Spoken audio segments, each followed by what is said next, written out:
Mi nombre es Mario Dos Santos, junto con Javier Serra y José Iacona. Somos los organizadores un poquitito de este evento, que es el segundo que se hace acá en San Isidro. Hay una persona que nos falta acá, que se llama Gustavo Recupero, que el año pasado estuvo con nosotros, es un expositor y músico, compañero de muchos de los músicos que están acá, y bueno, lamentablemente falleció.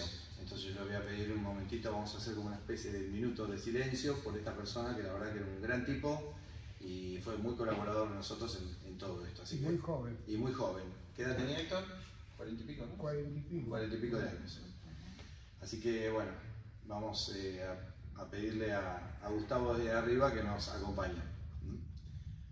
En realidad, nosotros, acá hay gente que no son músicos y por ahí no saben quién fue Sergio Repiso, fue un luthier de los años 50 y 60, fue el único luthier, digamos, que hacía instrumentos de buena calidad, al cual concurrían todos los músicos de jazz de esa época, hacía instrumentos de jazz, de guitarras españolas, y después, cuando terminaban los 60, comenzaron a concurrir los músicos de rock, como en este caso, Héctor Stark. Ahí se pudrió todo. Ahí se pudrió todo, claro. Y o un poquito antes, lo tenemos acá a Lalo France con nosotros, lo tenemos al señor Ricardo Leu, también famoso guitarrista de jazz, a Roberto Jaglione y al señor Héctor Stark. También está viniendo, está llegando a pedir un aplauso para ellos.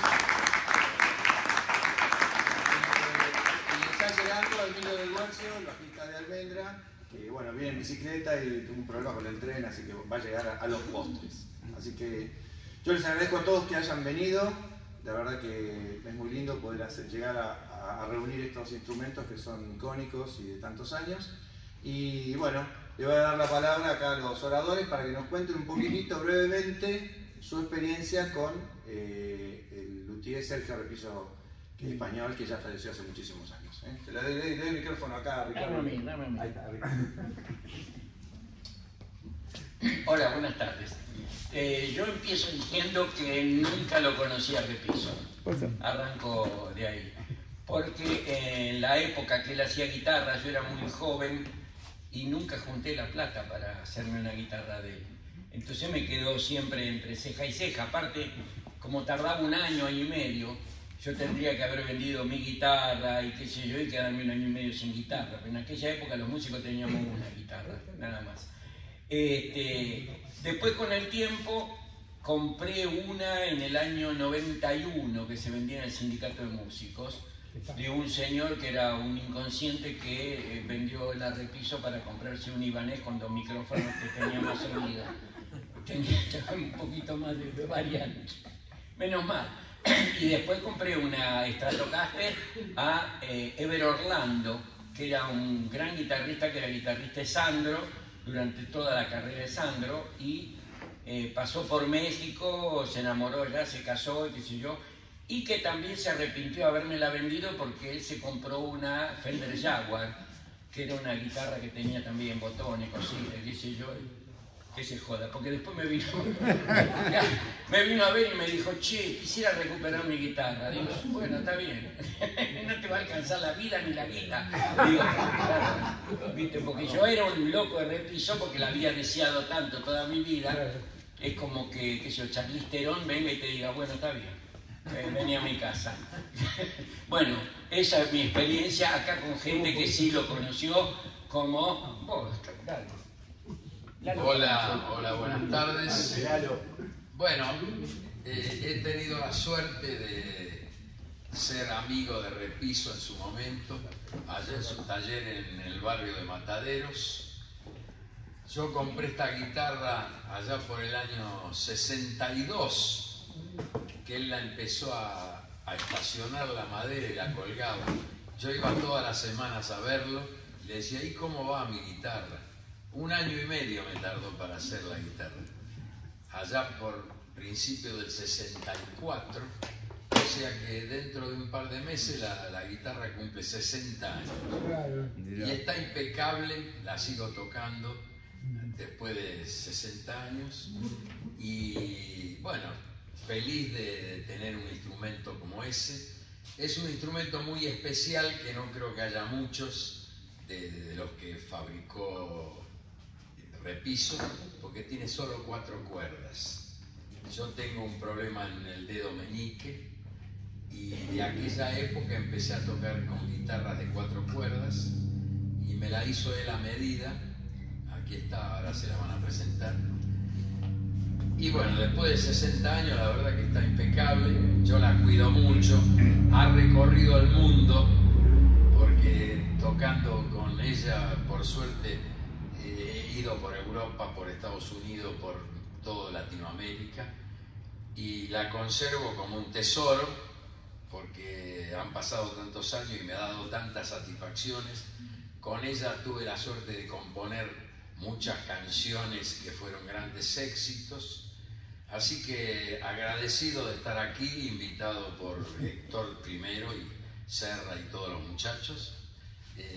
Bueno, tengo una emoción importante de estar con todos ustedes y explicarles un poco la historia de mi Repiso. Gracias.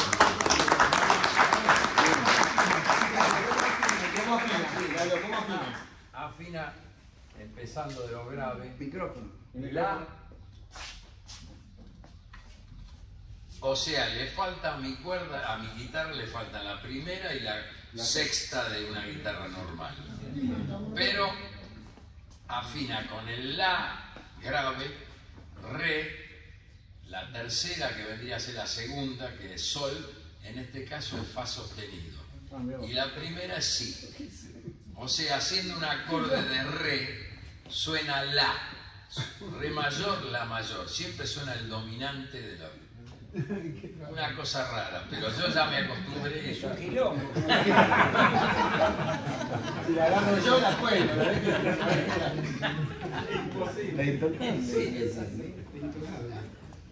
Bueno, mi nombre es Roberto Scaglione y soy guitarrista de jazz aficionado.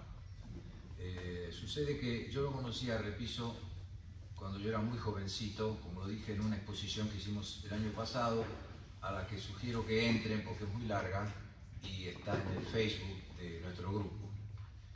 Yo tenía 17 años y fuimos con un guitarrista que se llamaba Jorge Lagos, quien llevó su guitarra Selmer, que son esas que tienen esa boca grande que ven por ahí, que son las que se usan para los estilos gypsy, los estilos de Joku de Francia, que es el único estilo que nació fuera de Estados Unidos, estilo de jazz, ¿no? Ahí le vamos a mostrar.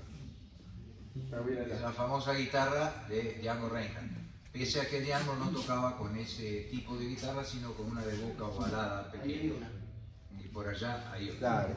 Oscar Alemán tenía una parecida a esta. Sí, esta es la más famosa, pero esta no era la de Reinhardt.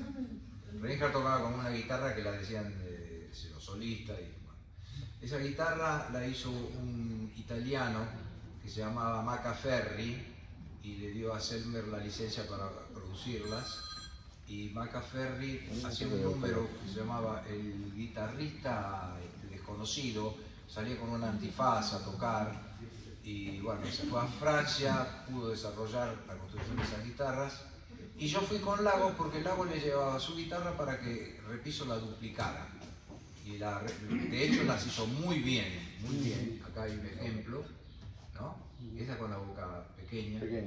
Y son guitarras muy sonadoras, muy buenas. Es un lindo desarrollo. Acá está el micrófono, ¿no? Sí.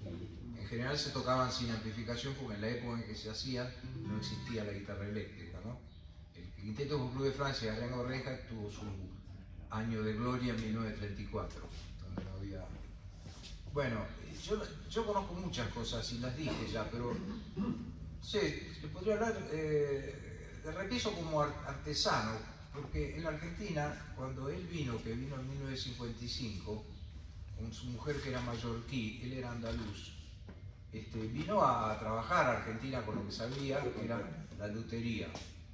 Y en la Argentina, en ese momento, que salía de un prohibicionismo extremo, porque no se podía, por ejemplo, con la última etapa del segundo gobierno de Perón, no se podía ir a Uruguay, porque había enojo político a raíz de medidas que yo no sé cuáles fueron, yo era chico, y entonces no había nada. En Uruguay había de todo, discos, guitarras, amplificadores. En Argentina no había nada, pero nada. Por ejemplo, quería comprar una guitarra eléctrica y había una sola en el centro de la casa Breyer, que la compró un amigo, pero no había amplificadores, no había nada. Entonces Repiso, cuando lo conocimos, los músicos, nos trajo un soplo de artesanía, de aire fresco, y yo creo que más que el instrumento en sí, él hizo mucho por el alma de los músicos y de los guitarristas, ¿no?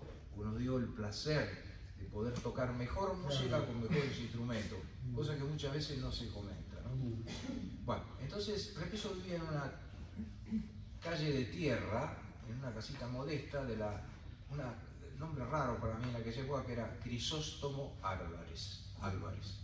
No sé qué prócer habrá sido, nunca lo investigué, pero bueno, no importa. Tenía un perro negro que se llamaba Tom. Y Repiso no era ni suave, ni muy bien educado, ni nada. Era un gallego bastante, ¿cómo lo decía? ¿Cómo le decía? Digamos, un gallego medio tosco, ¿no?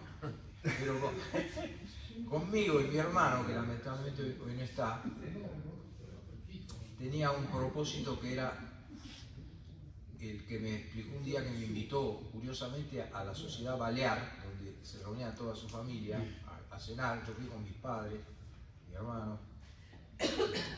Dice: vea, Roberto, lo que pasa es que yo siempre pensé que usted o su hermano se iban a poner de novios con mi hija, porque ustedes son gente, qué sé yo, yo personalmente no tengo ese plan, a lo mejor mi hermano sí. Entonces había una segunda intención. Igual las guitarras las vendía, me las cobraba, me hacía sufrir como a todo el mundo. Y Repiso tenía un enemigo al que ninguno de los que estamos acá, ni los que vendrán, ni los que se fueron, ha podido vencer. El enemigo de Repiso era la inflación. Repiso se volvía loco porque no sabía qué cobrar, no sabía cuánto subir los precios, porque se peleaban con los clientes, lógicamente. Decían: bueno, mira, esto ya no vale 5.000, vale 10.000, y no te volvías loco, porque todos no éramos, digamos, muy adinerados, ¿no? Y entonces, es más, él se fue a Argentina cuando creo que Cámpora ganó las elecciones y dijo: basta, yo me voy de acá. Se fue a Mallorca, tuvo la precaución de juntar toda su madera estacionada y hacer cajones en donde metía sus cosas, sus herramientas, sus ropas, qué sé yo, y se fue con eso.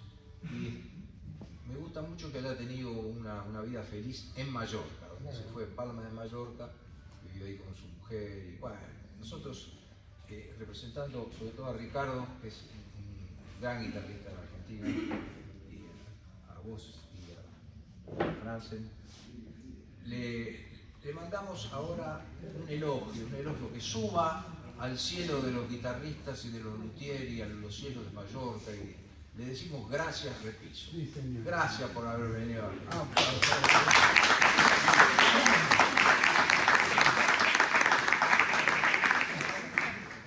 Bueno, yo primero quiero agradecer la presencia acá de dos. Bueno, el señor yo no lo conocía porque siempre estuve alejado del jazz hasta hace pocos años, no porque lo pueda tocar, sino porque por lo menos lo escucho. Y el señor tenía un grupo donde tocaba la guitarra junto a Johnny Tedesco, Nicky Jones en bajo. ¿Qué hace Ricardo a mí?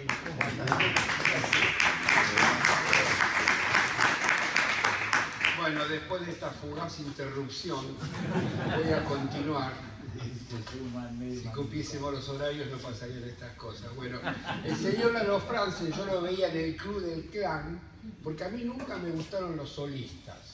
A mí siempre me gustaron los conjuntos, los grupos, ¿viste? Siempre me parecieron que 3, 4 tipos que van al frente no es lo mismo que uno cantando, por más que sea Tom Jones.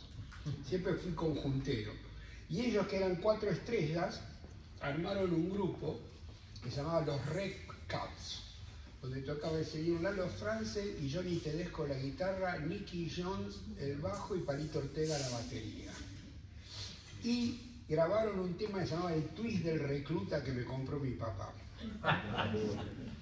Y el señor Ricardo Leu tocaba en un grupo que se llamaba Los Guantes Negros, muchos años antes de que Viso se ponga el guante, y aparte tocaban de verdad, con los guantes, y yo me acuerdo que yo era chiquito y los vi en la escala, los vi en el programa de sábado de Mancera. Creo que fue más o menos en la misma época de Tango y los de Fuego. Y después él tuvo el Leu Trío. Yo siempre lo seguí, me acuerdo que una vez acompañaba a unas chicas que una era novia mía que se llamaban Las Jingleras, ¿te acordás? Zulma y Tere. Claro. Y que fue una idea, yo hablo mucho, pero es interesante. Fíjate lo que es la mente de un productor. Vos cuando producís un artista, la gente tiene que conocer las canciones. Y ellas cantaban jingles. ¿Quién no conoce los jingles de la televisión? Entonces el show empezaba Ricardo con la... Yo era chiquito y lo iba a ver, porque chiquito, tendría 17 años y Zulma, que era mi novia, era más grande. Y él arrancaba el jingle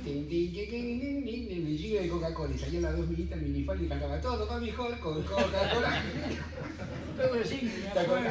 Ahora era genial porque la gente conocía todos los jingles, entonces era todo un éxito. Bueno, vamos a hablar un poco de Repiso ya que hablamos de estas estrellas que tenemos acá. Del señor Emilio del Guercio no hace falta que hable porque después va a hablar él mismo, pero estamos juntos desde hace muchos años, y la música nos ha unido. Tuvimos un grupo que se llamó Aquelarre, que quedamos nosotros dos, y este bajo tiene una historia muy particular.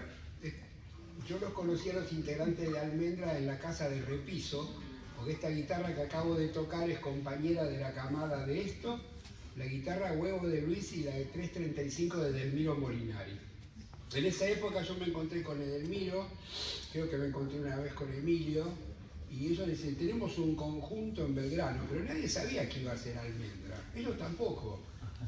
Y un día voy a ver Almendra y todos tenían Repiso, y yo también, yo no era Almendra, pero tenía Repiso.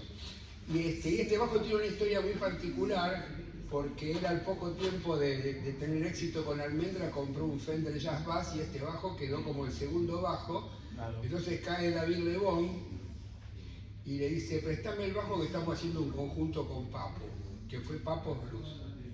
El bajo después yo le traje un micrófono, lo pintó, lo arregló y lo usamos mucho en Aquelarre también. Yo lo usé para grabar un tema que se llama Brumas en la Bruma. Y cae Bocó, préstame el bajo que estamos haciendo un conjunto con Luis, que fue Pescado Rabioso. O sea, el bajo estuvo en Almendra, Aquelarre, Papo Blues y Pescado Rabioso. Ahora yo soy la persona que lo estoy cuidando y con Emilio tenemos un convenio que el último que queda vivo se lo queda. No, ese convenio lo inventó él. Así que yo le estoy dando un tecito. Me falta uno más. El Negro Medina, o sea, Alejandro de Banal, también me pidió el bajo prestado. Y cuando me lo devolvió, esto que queda entre nosotros. Pero no era ese, era el Fender. No, era este. Cuando me lo devolvió, me dice, gracias, Emilio, se va. Y estoy por cerrar la puerta. Ah, no, para. Abre el estuche y saca una 45. ¿En serio? Saca una 45 y se la mete Bueno, en esa época no era el único. Dale el micrófono porque si no se escucha. No era el único. Soy cantante. No era el único que estaba calzado. Bueno, volviendo a lo de Repiso, así que ahí nos conocimos con él. En el año 73, yo iba mucho después de que me entregó la guitarra. Lo de la guitarra fue un parto, porque yo fui con mi mamá. Yo tenía 16 años, ahí a la calle esta, en Mataderos. Y él dice, mire, señora, yo lo que acepto son mínimo pagos de 5.000 pesos, para que no le vaya con 200 mangos. Dice, usted los pagos los puede hacer cuando tiene el dinero, me lo acerca. Lo que él nunca dijo es que él te iba a acercar la guitarra cuando él quería.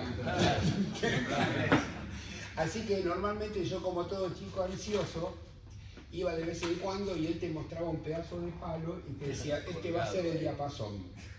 Entonces te decía, me lo podías hablar. Entonces te daba una guitarra y él enchufaba una guitarra hawaiana que tenía en un amplificador Ampeg Gemini. chiquitito. Entonces te decía, sol mayor. Entonces él te iba cantando los tonos y el tipo empezaba, la mayor. Pues que dije la mayor. Entonces conmigo estaba 1 hora y media, después me iba yo, caía Emilio y estaba 1 hora y media con Emilio, o sea que no laburaba nunca el tipo. Por eso tardaba. Y aparte contaba cosas de Palma de Mallorca. Bueno, y un día me dijo, pues esas guitarras que ustedes quieren tanto, yo ya creo que en esa época ya tenía Gibson y Fender y todo. Y dice, pues venga, te voy a mostrar lo que son estas guitarras que usted quiere tanto. Y en la cama matrimonial, donde alguna gente pone un crucifijo, tenía un semicírculo de clavijeros Gibson y Fender, de las guitarras que se rompían, él las ponía de adorno arriba de la cama matrimonial, como diciendo, ¿qué me venís a hablar de Fender y Gibson? ¿Viste? Y un día me dice, pues que yo me voy de este país. Digo, ¿pero por qué, don Sergio, si le va bien? 2 gobiernos aparte del general. 2, no aguantaré 3. Y agarró todas las maderas que tenía en el techo, que las tenía bajo una chapa para que se sequen, hizo los cajones y se fue a España. Y metió las maderas de contrabando en España, ¿entendés? Porque aprendió cosas en Argentina. Y yo después, bueno, nosotros estuvimos con Emilio tocando mucho tiempo en Ibiza y lo fui a visitar un par de veces para que me arregle una Les Paul que yo tenía. Entonces me dice, pues joder, pues que en Argentina era gallego y acá soy el argentino. Porque en tantos años ya se le había pegado. Y para no hablar tanto, lo que voy a decir, la mujer era una, ¿viste? Las mujeres de los músicos y los luthieres creo que son personas especiales, ¿no?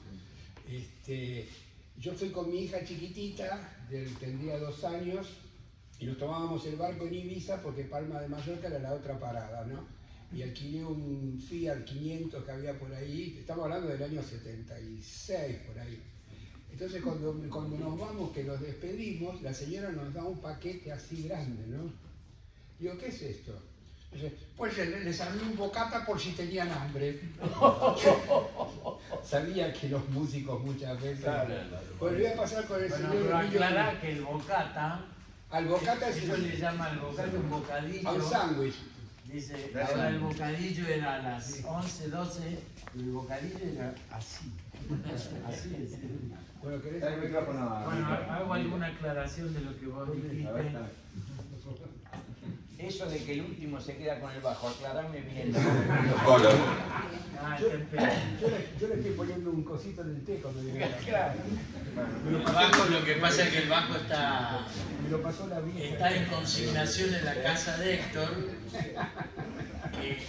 Él armó un escenario donde están todos los instrumentos de aquelarre que usamos sobre todo en la primera época. Así que este bajo está ahí para mostrarlo, pero en su imaginación él cree que yo voy a partir antes, se equivoca. Hablando del repiso, es verdad lo que dice, que el tipo se pasaba mucho tiempo charlando, pero después nosotros sacamos la conclusión de que no quería mostrar cómo laburar. Exacto. No quería mostrar ningún secreto. Era recontra desconfiado. Entonces íbamos Luis y yo, que nos tomamos el 80 desde Barranca Belgrano, y eran como casi 2 horas de viaje a Lugano 1 y 2. Y el tipo siempre que hablaba con nosotros estaba limando un huesito, como este que está acá, que es un hueso de verdad, no es plástico, que lo compraban en el matadero, ahí digamos, donde se carneaban las vacas, ¿viste? Él compraba los huesos y se pasaba 1 hora limando el huesito y nunca lo veías armar una guitarra. Pero es un recuerdo precioso de eso. Bueno, le paso el micrófono a alguno de los compañeros. Otra pregunta, ¿puede ser que haya dejado parentela en Buenos Aires?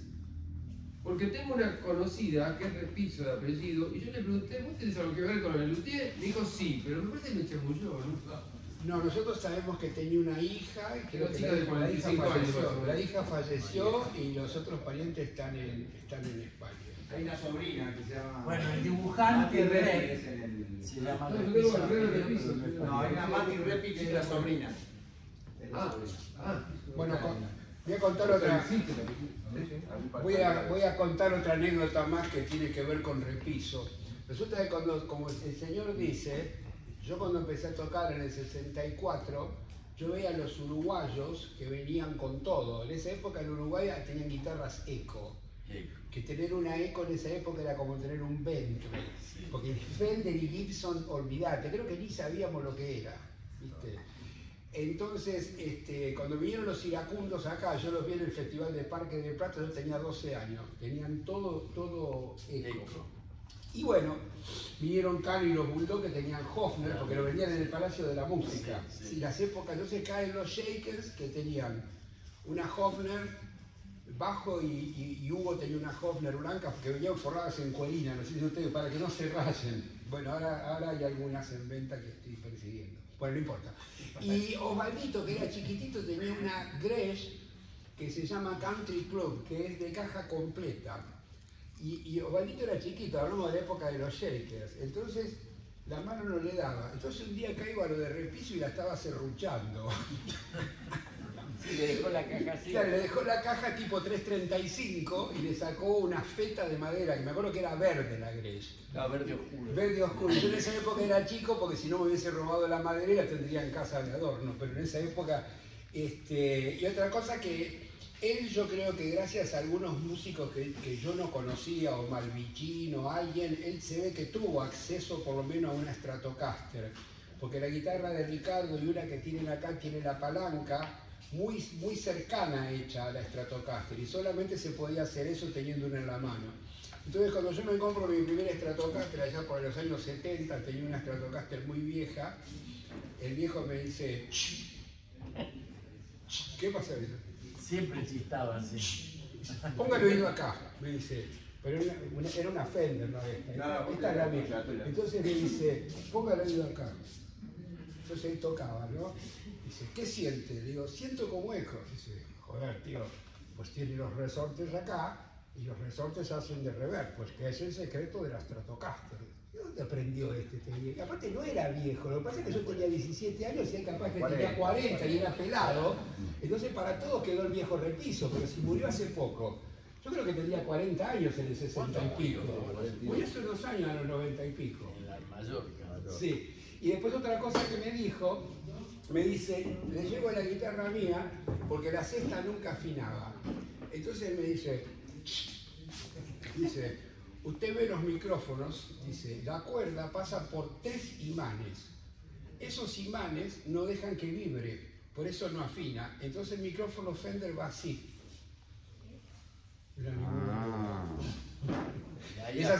Esas son cosas que aparecen ahora en el Guitar Player. La altura, la regulación de la altura. Claro, el micrófono uno lo ve acostado, el imán tiene que estar lejos de la sexta cuerda, porque si no, no la deja vibrar. Bueno, contá la historia de esta guitarra. Esta guitarra la conseguí hace poco cuando el señor Oscar López Ruiz falleció. Esta es una... Esta es una guitarra rara porque solamente hay un igual que es de Claudio Gavis, porque esta guitarra primero el tamaño es más chica, es como una George Benson, por supuesto la George Benson en esa época no existía. La tapa es cavada, no tiene los holes acá y tiene un travesaño de madera tipo como una 335, pero que no llega a la tapa de atrás. Es un aparato muy raro. Y lo que tiene de histórico es que fue la guitarra de un gran guitarrista como Oscar López Ruiz. Acá está el señor Gustavo Olivera que me la consiguió, que fue un intermediario. Porque la idea mía y de muchos de los que estamos acá es que no se pierdan estos instrumentos, no hacer negocio con ellos. A nosotros no nos importa cuánto vale, ni cuánto se puede sacar, ni ninguna de esas historias. Es conservar la historia de nuestra música, porque en esa época los instrumentos que habían eran abominables. Yo hace unos años empecé a coleccionar guitarras argentinas de principios de los 60 y cuando cae algún niño, por ejemplo uno de 60 o de 58 años, como él que está acá, que toca conmigo, tiene 57, mira, yo lo ves y le das la mamadera. Bueno, entonces cuando caen los pendejos de 50 o de 50 y pico, yo les muestro las guitarras argentinas del año 61 y dicen, pero ¿cómo tocaban con esto? Le digo, teníamos muchas ganas. Gracias. Bueno, sí, esta es una copia, no es de verdad. Esta guitarra, junto con el bajo que mostró Emilio, eran las guitarras de Almendra. Luis estaba muy copado con Brian Jones de los Stones, que tenía una guitarra similar que era Vox. Entonces se mandó a hacer esta guitarra. Yo hace más o menos 30, 40 años que la ando buscando, no se sabe dónde quedó. Así que con un amigo mío que es luthier así de fin de semana, hicimos esta réplica que está muy bien lograda, a tal punto de que no teníamos de dónde sacar mucha información porque las fotos eran de la revista Pelo, así que imagínate que no es una foto, es una mancha. Y encontramos una foto de la revista Antena donde estaba el color. Y ahora no es la casualidad, este pibe fue tan capo que apareció esa Repiso que ustedes ven ahí del mismo color, nada más que esa está pintada por Repiso y esta es una copia y el color es igual. O sea que el tipo tuvo una observación tremenda, tiene muchas partes originales, pero bueno, como decía el gordo Pierre, es poco, pero es lo que hay. Una pregunta. No, esta guitarra que es de Javier, me gustaría que lo cuente él, pero está jugando de guitarra. Vení, Javier, a contar. Vení, a contar la historia bien, cómo fue la historia. Javier. Claro, vamos Javier. Yo te hago de soporte, ¿no? Contá. Hola, buenas tardes. Lo que yo sé de esta guitarra es que en el año 72 Sandro fue con Joan Manuel Serrat a visitarlo a Repiso. Y Joan Manuel Serrat se quedó afuera en la calle jugando al fútbol con unos chicos. Sandro entró y al rato Serrat entra y le dice a Repiso, oiga Repiso, hágame una guitarra tipo Shellman para Miralles. Miralles es el tecladista de Serrat. Eso fue en el año 72. A todo esto, como ya contó Héctor, que Repiso cuando volvió Perón se fue, Serrat nunca llegó a retirar esa guitarra. Entonces, esta guitarra fue comprada porque Repiso vendió todo lo que tenía hecho sin retirar antes de irse. Fue retirado por un agente de Córdoba de apellido Talevi. Y así es que esta persona tiene esta guitarra desde el año 73. Serrat varias veces se reencontró con esta guitarra a tal punto que tiene una etiqueta de Repiso firmada también por Serrat en su interior. Y Serrat siempre recordaba esa anécdota. La cuestión que gracias a Dios y a buscar por internet hace un par de años la pude conseguir. Y con Héctor nos fuimos por el día a Córdoba a buscarla. Esa es la historia de esta guitarra. Quiero hacerte una pregunta. ¿Cómo envejecieron con respecto a la Fender, por ejemplo? Mira, eso depende del uso que le dio cada uno, ¿viste? Yo creo que envejecieron muy bien porque yo nunca encontré una con el mango doblado. Y eso depende de cómo la cuide uno, porque tampoco encontré muchas. Hay una cosa, ¿no? Ahora están muy de moda las guitarras viejas. Entonces hay más esnobismo que la verdad. Pero la verdad que las Fender viejas y las Gibson viejas eran realmente buenas. No para que valgan lo que valen. Entonces yo normalmente encuentro una Stratocaster 62, 63, 65 y puedo tocar como si estuviese hecha ahora. Y con una Repiso lo mismo. O sea, yo creo que hubo una época en que la fábrica Fender trabajó con mucha calidad. Después la década del 70 fue un desastre, tanto para Fender como para Gibson. Y ahora nuevamente laburan a un nivel de que vos te podés comprar una Squier china y podés tocar. O sea que yo creo que el envejecimiento depende mucho del trato que se le dé al instrumento, ¿viste? Pero las Repisos fue una buena pregunta porque yo nunca vi una Repiso con el mango doblado o algo. Lo que pasa es que las Fender están hechas en serie. Claro. Y la Repiso te hacía de a una. Vos fíjate que hay un montón de guitarras, sobre todo las tipo Stratocaster, no encontrás dos iguales el cuerpo. No hablo del color, la cabeza, el mango, son todas diferentes. Y el tipo, digamos, era un artesano fino. Claro. Mientras que una guitarra hecha en serie, Claro. salvo las muy viejas, pero... Sí, hay una cosa que me olvidé de decir, que el señor Repiso hasta el año más o menos 65 fabricó guitarras españolas, fabricó guitarras tipo Macaferri y las tradicionales amarillas de jazz. Y después cuando mi generación y la de Emilio llegó, ahí es cuando se pudrió todo. Porque nosotros no queríamos esos cajones de manzana, nosotros queríamos ser los Rolling Stones, ¿viste? Eric Clapton, ¿viste? Entonces yo me mandé a hacer una Stratocaster, que ya había hecho algunas antes, por ejemplo la de Ricardo, y él tiene una muy original, que las primeras Stratocaster que hacía las hacía con el mango encolado. Se ve que no sabía o no podría hacerla con el mango atornillado. Después ya la que tengo yo, que es 66, 67, ya tiene el mango atornillado. Pero la prostitución fue cuando el rock llegó a la casa de Repiso.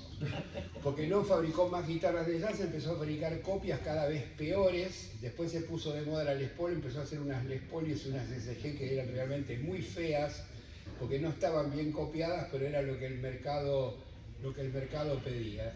Así que yo me siento responsable de la caída de la calidad del instrumento, no solamente del instrumento, sino de la música también.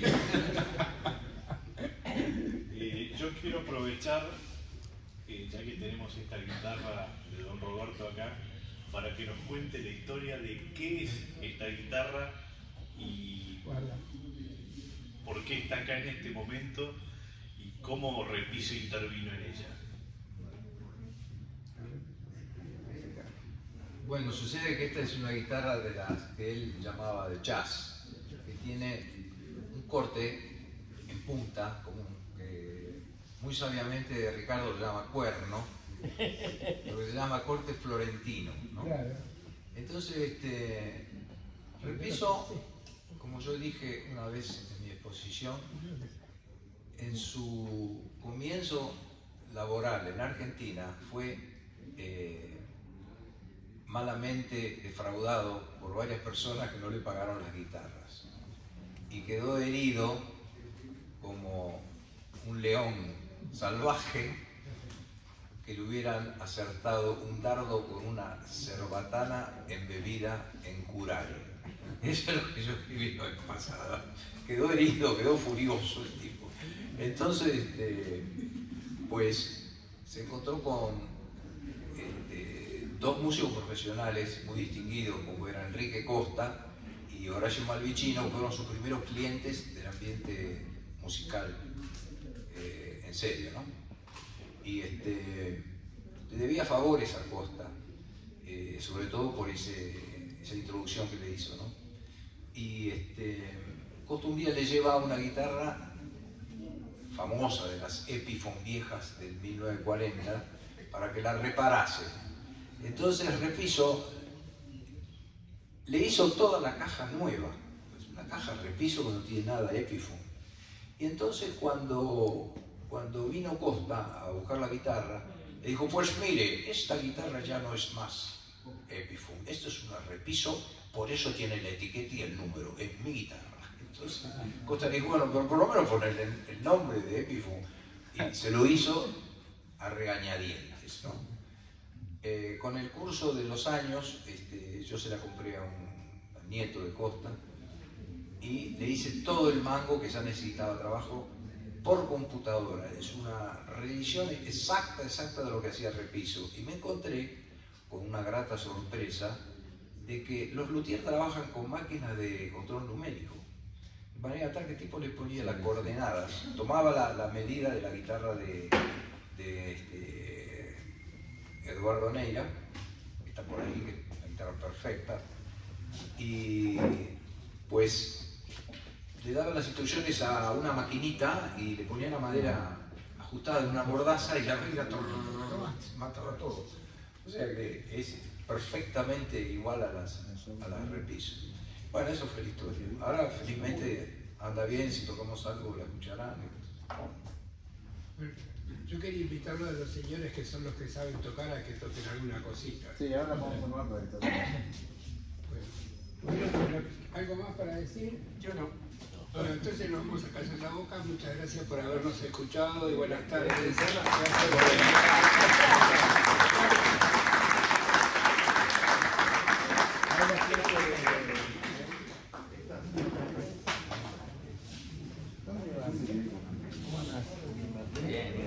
¿Dónde va esta?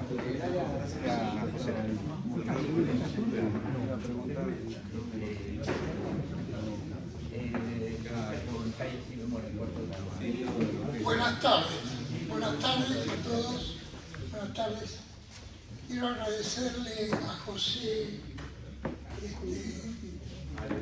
que me invitó a traer mi guitarra aquí y contarles mi historia.